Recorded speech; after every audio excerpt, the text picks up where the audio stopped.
ফেব্রুয়ারিতেই ত্রয়োদশ জাতীয় সংসদ নির্বাচন। এই বার্তা পেয়ে সারা দেশ প্রস্তুত হচ্ছে একটি অবাধ, সুষ্ঠু ও গ্রহণযোগ্য নির্বাচনের জন্য। ভোটের এই হাওয়ায় কি ভাবছেন সাধারণ মানুষ থেকে শুরু করে আগামীর জনপ্রতিনিধিরা, সে কথা জানাতে ডিবিসি নিউজের ইলেকশন এক্সপ্রেস ছুটে যাবে সবগুলো সংসদীয় আসনে। আজ সারাদিন আছে সংসদীয় আসন 10, দিনাজপুর 5-এ। স্বাগত জানাচ্ছি সিএসআরএম ডিবিসি ইলেকশন এক্সপ্রেসে। আমার সঙ্গে এই মুহূর্তে যুক্ত আছেন পার্বতীপুর উপজেলার বিএনপির কৃষি বিষয়ক সহ সম্পাদক। কথা বলবো, জানার চেষ্টা করব আগামী নির্বাচনে এই আসনটিতে তার গ্রহণযোগ্যতা কতটুকু, যেহেতু তিনি সম্ভাব্য প্রার্থী। স্বাগত আপনাকে সিএসআরএম ডিবিসি ইলেকশন এক্সপ্রেসে।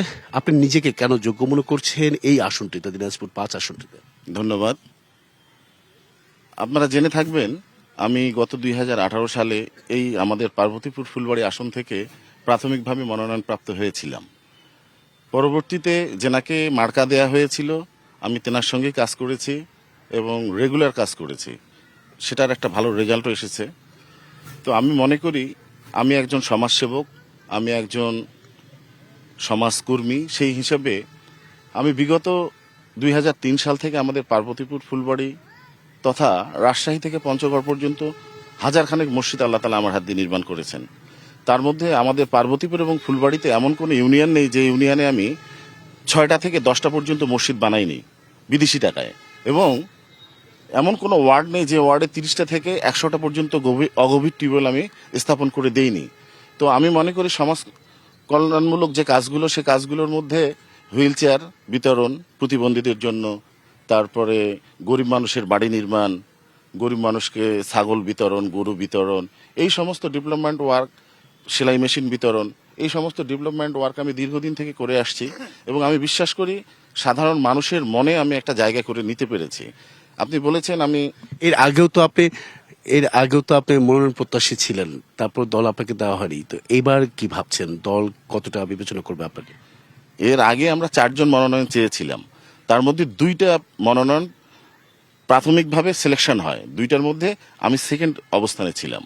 তো আমি আশা করি গতবার যেহেতু আমাকে রেস্টে রাখা হয়েছে, এবার অবশ্যই আমার নেতা জনাব তারেক রহমান আমার দিকে বিবেচনার চোখে দেখবেন। এবার জামাত রয়েছে, জামাত এককভাবে তারা নির্বাচনে অংশ নেবে, সেক্ষেত্রে কতটা চ্যালেঞ্জ হতে পারে এই আসনটিতে? চ্যালেঞ্জ আমি মনে করি যে হবে না, কারণ আমরা প্রার্থী যতগুলোই থাক না কেন আমরা কিন্তু একটা সংগঠন করি, আমরা সংগঠনের বাইরে নয়।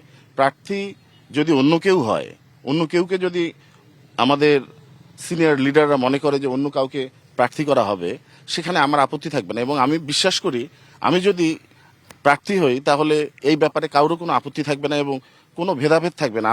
আমি যদি প্রার্থী হই, ইনশাল্লাহ দিনাজপুরের মধ্যে একটা ভোট বিপ্লব হবে, এটা আমি বিশ্বাস করি। জামাতের সঙ্গে কি পেরে ওঠা যাবে কিনা, এই আসনটিতে বিএনপি পারবে কিনা? ইনশাল্লাহ আমি পারবো। জামাতের সঙ্গে পেরে ওঠা মানে অনেক ডিস্টেন্সের মধ্যে আমি ইনশাল্লাহ একটা রেজাল্ট নিয়ে আসতে পারবো এই আসনে, এটা আমি বিশ্বাস করি। কারণ আমি দীর্ঘদিন কাজ করেছি। জামাতের নেতা আসলে এখানে নেতাকে চুজ করতে হবে যে প্রার্থী, এই প্রার্থীটা কেমন হচ্ছে, প্রার্থীটার অবস্থান কি, প্রার্থীটা সমাজসেবী কিনা, এই বিষয়টা দেখলে আপনি বুঝতে পারবেন যে মানুষটা মানুষের সঙ্গে মিশতে পারে, যে মানুষটা মানুষের উপকারে আসতে পারে, সেই মানুষটারই কিন্তু প্রাপ্য আমার মনে হয়। তার মানে কি বলতে চাচ্ছেন যে সাধারণ জনগণ ব্যক্তি হিসেবে ভোট দেবে না দলীয় প্রতীক হিসেবে ভোট দেবে? দুটোই কাজ করবে, ব্যক্তি এবং দলীয় দুটোই কাজ করবে। আপনি এই আসনটিতে নতুন কি ধরনের পরিকল্পনা রয়েছে বা কি ধরনের প্রতিশ্রুতি নিয়ে যেতে চান সাধারণ মানুষের কাছে? ধন্যবাদ। আপনি জানেন আমাদের পার্বতীপুর এবং ফুলবাড়ি, বিশেষ করে আমাদের এই আসনে পার্বতীপুরে 2টা বড় বড় প্রজেক্ট রয়েছে বাংলাদেশে। এই প্রজেক্টগুলো থাকা সত্ত্বেও আমাদের রাজস্ব কিন্তু অনেক। এই রাজস্ব বাংলাদেশের বিভিন্ন খাতে প্রবাহিত হচ্ছে, কিন্তু আমাদের পার্বতীপুর ফুলবাড়িতে উন্নয়ন তেমন হয়নি। আপনি জেনে থাকবেন বিগত 36 বছর এখানে আওয়ামী লীগের এমপি ছিলেন, যিনি 36 বছরে আমাদের যে উন্নয়নের মেইন স্রোতধারা যেটা রাস্তাঘাট, এই রাস্তাঘাটের মোটেও উন্নয়ন করতে পারেননি উনি। 36 বছরে কি করছে আল্লাহ তাআলাই ভালো জানেন। কিন্তু আমরা গণসংযোগ করেছি বিভিন্নভাবে, এই পার্বতীপুর ফুলবাড়ির আনাচে কানাচে গিয়ে আমরা জনাব তারেক রহমানের 31 দফা বাস্তবায়ন করেছি। তাতে আমরা যেটা দেখেছি, পার্বতীপুর এবং ফুলবাড়িতে এখনো কমপক্ষে 500 কিলোমিটার রাস্তা কাঁচা রয়েছে।